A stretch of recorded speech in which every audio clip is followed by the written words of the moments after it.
नमस्कार विद्यार्थी मित्रांनो, माझं नाव आहे सचिन आणि बेसिक मॅथ्स मराठी या यूट्यूब चॅनलवर तुम्हा सर्वांचं स्वागत आहे. मागच्या व्हिडिओमध्ये आपण बघितलं आहे सराव संच 34 प्रकरण 13 नफा तोटा आणि इयत्ता 6वीचं आपण गणित बघत आहोत. ते तर तुम्हाला माहीतच आहे. तुम्ही या व्हिडिओवर आले म्हणजे तुम्हाला या व्हिडिओची आवश्यकता होती गणित इयत्ता 6वीचे गणित बघण्यासाठी. तर आपण आज प्रकरण 13वे नफा तोटा या सराव संच 33वा बघणार आहोत. आणि मागचे व्हिडिओ बघण्यासाठी आय बटनवर क्लिक करा आणि प्लेलिस्ट ओपन करून तुम्ही मागचे व्हिडिओ बघू शकता. तर चला सुरुवात करू. पण सुरुवात करण्याअगोदर जर तुम्ही चॅनलवर नवीन असाल तर चॅनलला नक्की सबस्क्राईब करून ठेवा अशाच सर्व सराव संच बघण्यासाठी. चला गणित सोडवू आपण. काय दिलेला आहे? पहिला प्रश्न, सराव संच 33 मधला पहिला प्रश्न काय दिलेला आहे? तर मगनलालने 400 रुपयांची पॅन्ट 448 रुपयांना विकली आणि 200 रुपयाचे शर्ट 250 रुपयांना विकला. तर यापैकी कोणत्या व्यवहारात अधिक फायदेशीर झाला? तर हा व्यवहार कोणता जास्त फायदेशीर झाला आहे आपण मागे पण सोडवलेला आहे, शेकडेवारीमध्ये आपण बघितलेला आहे. त्याच पद्धतीने आपण इथे टक्के काढून कोणत्या वस्तूवर जास्त टक्के नफा मिळाला ते काढून आपण काय करणार आहोत तर ठरवणार आहे. शर्ट विकल्यावर जास्त नफा झाला की पॅन्ट विकल्यावर जास्त नफा झाला. तर सुरुवात करू आपण सोडवायला. काय? पॅन्टची खरेदी किंमत. पॅन्टची खरेदी किंमत. पॅन्टची खरेदी किंमत किती आहे? तर 400 रुपये. किती आहे? 400 रुपये. आणि पॅन्टची विक्री किंमत. पॅन्टची विक्री किंमत. पॅन्टची विक्री किंमत किती रुपयाला त्याने विकला? तर 448 रुपयाला विकला. तर नफा बरोबर विक्री किंमत वजा खरेदी किंमत. का? कारण की नफा झालेला 400 रुपयाचे शर्ट पॅन्ट त्याने 448 रुपये लागले. विक्री किंमत किती आहे? तर 448 रुपये वजा 400. तर नफा बरोबर किती भेटतो? तर 48 रुपये नफा त्याला मिळाला. तर हे आपण समजा मगन आपण टक्केवारीमध्ये काढू. समजा मगन लालने पॅन्टच्या विक्रीवर x% नफा मिळवला. तर आपण म्हणून x% म्हणजेच किती? 100 बरोबर किती रुपयाचं? 400 रुपयाचं पॅन्ट त्याने किती रुपया नफा भेटला? त्याला 48 रुपये नफा भेटला. तर आपण x बरोबर किती? 48 आणि छेदात 400 हा इथे भागिले तिकडे जाताना 100 का होणार आहे? गुणिले होणार आहे. तर हा 0 आणि हा 0, हा 0, हा 0, 4 एके 4 आणि 4 दुने 8. तर x बरोबर किती आला? तर 12%. x बरोबर किती आला? 12%. म्हणजेच x काय म्हणलेला आपण? पॅन्टचे विक्रीवर किती टक्के नफा ते. तसंच आता आपण कशाचं काढू? तर शर्टचं सुद्धा काढू. म्हणून शर्टची खरेदी किंमत. शर्टची खरेदी किंमत किती आहे? शर्टची खरेदी किंमत 200 रुपये आणि शर्टची विक्री किंमत किती रुपयाला शर्ट विकला तो? तर 250 रुपयाला शर्ट विकला. म्हणून नफा बरोबर विक्री किंमत वजा खरेदी किंमत. तर विक्री किंमत किती? 250 वजा 200 केले तर नफा किती मिळाला? तर नफा 50 रुपये मिळाला. कारण की 250 मधून 200 रुपये वजा केले तर किती नफा मिळतोय? तर 50 रुपये नफा मिळाला. किती रुपये? 50 रुपये नफा मिळाला. तर समजा मगन लालने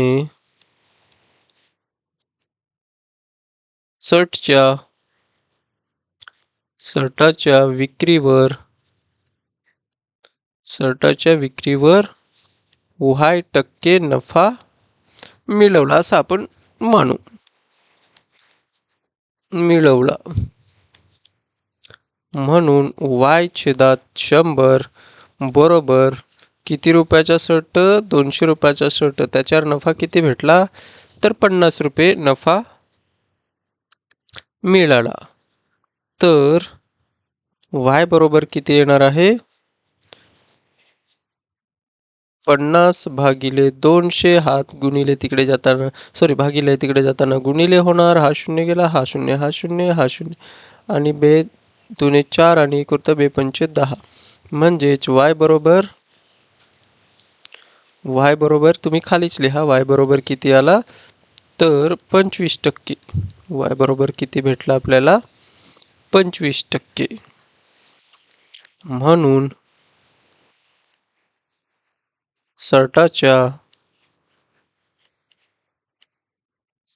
विक्रीचा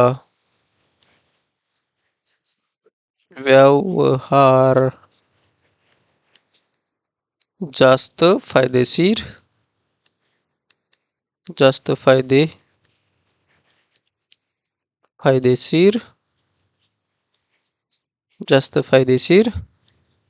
झाला.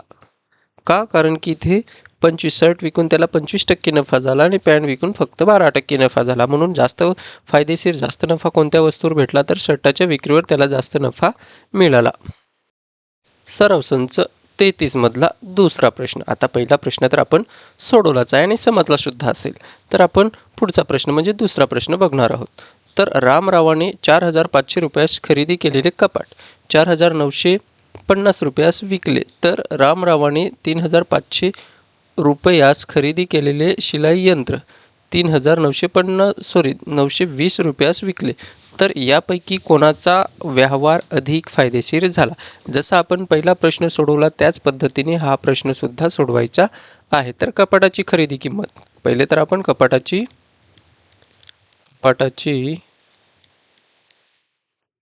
खरेदी किंमत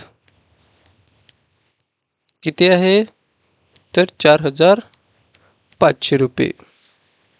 आणि कपाटाची विक्री किंमत किती रुपयाला विकलं? 4,950 रुपयाला ते कपाट विकलं. तर नफा बरोबर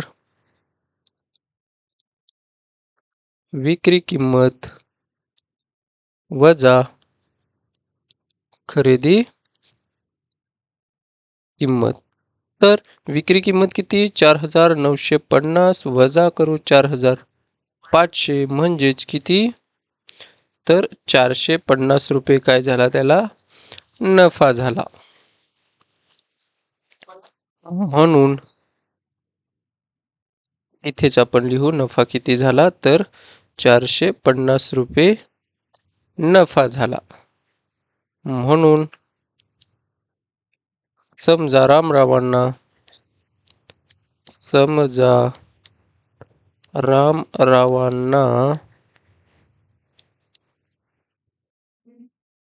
कपाट विकून X% नफा मिळवला असं आपण मानू. तर X% म्हणजेच किती आपण घेतो शेतात? 100. बरोबर किती? आता कपाट कितीचे होतं? 4,500चे होतं. त्याच्यावर त्याला नफा आपण किती भेटला तो अंशात लिहितोय. किती? 4,000 नाही 450 रुपये. म्हणून X बरोबर काय होणार आहे? 450 भागिले 4,500 गुणिले 100. म्हणजे हे 2 शून्य गेले, हे 2 शून्य गेले. 50 45 एके 45 45 0 0 म्हणजे X बरोबर किती झाला? तर 10%. म्हणजेच कपाट विकल्यावर त्याला किती कपाट विकल्यावर त्याला किती टक्के नफा झाला? तर 10% नफा मिळाला. तेच आपण काय करणार आहोत तर सिलाईसाठी काढणार आहोत. इथे तुम्ही खाली लिहा, मी बाजूला लिहितो. सिलाई यंत्राची खरेदी किंमत. सिलाई यंत्राची खरेदी किंमत बरोबर. किती सिलाईची खरेदी किंमत आहे तर 3,500 रुपये. आणि सिलाई यंत्राची विक्री किंमत किती आहे तर 3,920 रुपयाला त्याने ते शिलाई मशीन विकून टाकलं. तर त्याला काय झालं? नफाच झाला. नफा बरोबर विक्री किंमत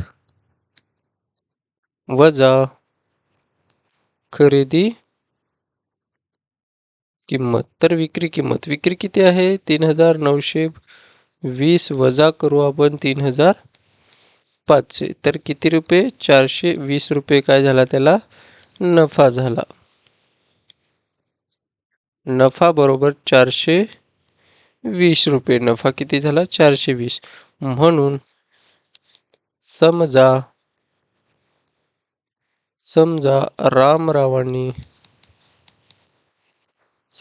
रामरावांनी शिलाई यंत्र विकून Y टक्के नफा मिळवला. म्हणून Y भागिले 100% म्हणजे आपण 100 घेतो. बरोबर. किती रुपयाचे आहे शिलाई मशीन? 3,500 रुपयाचे आहे. त्याच्यावर नफा किती मिळवला? 420 मिळवला. तर आपण Y बरोबर काढू. तर 420 भागिले 3,500 गुणिले 100 करू. तर हा शून्य गेला, हा गेला, हा गेला, हा गेला. तर 7 5 35, 7 सकम 42 शून्य आणि 5 एके 5, 5 एके 5 उरतात 2 आणि किती 10. 5 दुने 10 म्हणजेच Y बरोबर किती भेटला तर 12%. Y किती भेटतो? 12%. आणि X किती भेटला आपल्याला?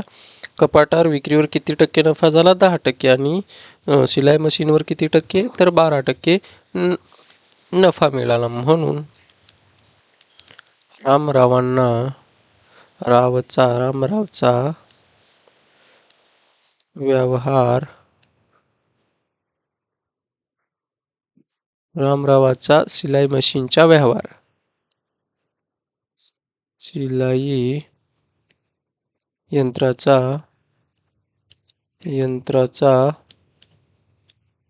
व्यवहार फायदेशीर झाला.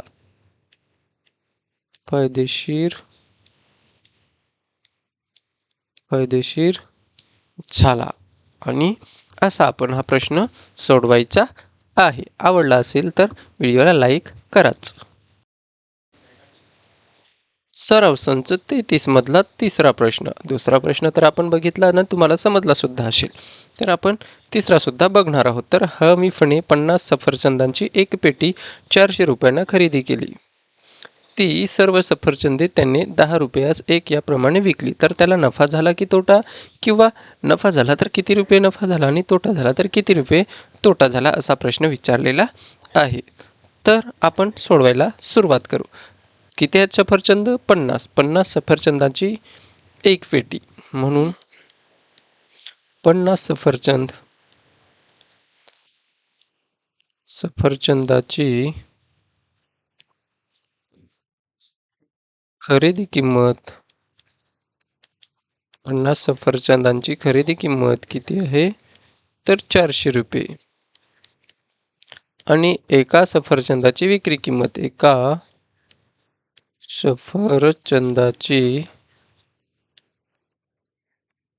विक्री किंमत किती होणार आहे? किती दिले त्याने? एका सफरचंदाची विक्री किंमत तर 10 रुपये. म्हणून 50 सफरचंदांची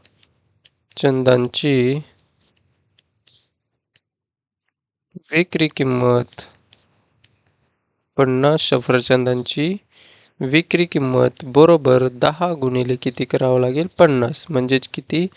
5 एके 5 आणि 5 शून्य 0 म्हणजे 500 रुपये. म्हणून विक्री किंमत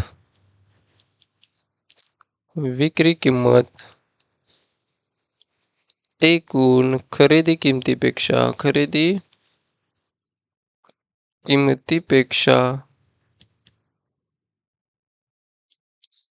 जास्त आहे. म्हणून हनीफला काय झाला? तर नफा झाला. हनीफला काय झाला? नफा झाला. तर किती रुपये नफा? तर नफा काढण्यासाठी आपण नफा बरोबर विक्री किंमत वजा खरेदी किंमत. तर विक्री किंमत किती? तर 500 रुपये भेटले. 50 सफरचंद 10 रुपये याप्रमाणे विकून त्याला 500 रुपये भेटले. आणि खरेदी किंमत किती आहे? तर 400 रुपये आहे. तर नफा किती भेटला त्याला? तर 100 रुपये नफा भेटला. तर समजा आपल्याला काय विचारलेलं आहे? तर त्याला नफा किंवा तोटा किती टक्के? टक्क्यामध्ये विचारलेला आहे. झाला तर नफाच झाला आहे, आपण काढलं. तर समजा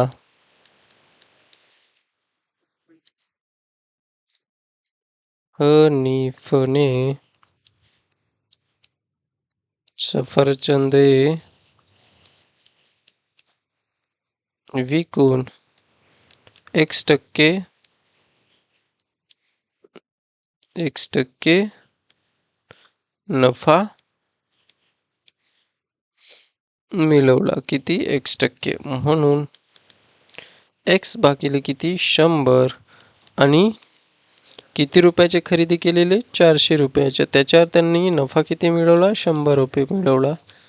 तर x इथेच ठेवू आपण.